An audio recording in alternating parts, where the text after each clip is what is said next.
రాని చీపు అలస గ్రామంలో రాజు పాస్టర్ గాడి అధీనంలో విశ్వాసుల సన్నిధిలో ది హోల్ యాక్ట్ మీటింగ్ లో రక్షణ వాక్యం మన రక్షణ వాక్యం హల్లెలూయా దేవునికి స్తోత్రం హల్లెలూయా. అక్కడ దయ్యాలు ఉంటాయి, దురాత్మలు నిలిచి ఉంటాయి. దేవుని వెలుగు ఎక్కడ ఉండదు అక్కడ అంధకార చీకటి శక్తులు అలుముకుని ఉంటాయి.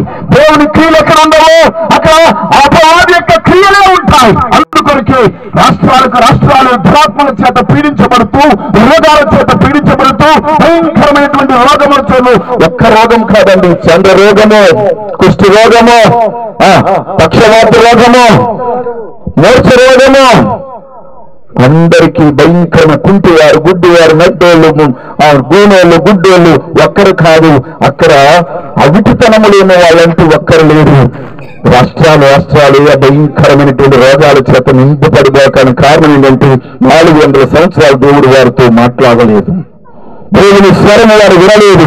దేవుని వెలుగు వారికి కనబడలేదు.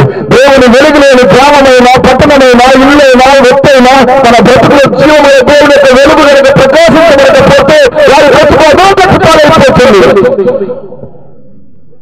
ఈ రాత్రి నీ జీవితంలో ఏ స్థితిలో పడి ఉన్నా ప్రభువా నన్ను స్వస్థపరచడంతో మాట చెప్తే చాలు నీ కొరకు ప్రభువు ఎదురు చేస్తాడు. పరిశుద్ధ గ్రంథంలో మనం చూస్తాం, యాయిరు తన 12 ఏళ్ల వయసున్నటువంటి కుమార్తె సావచిత్తమైంది, రోగగ్రస్తురాలుగా ఉంది. అయ్యా మీరు వచ్చి నా కుమార్తెని బాగు చేయండి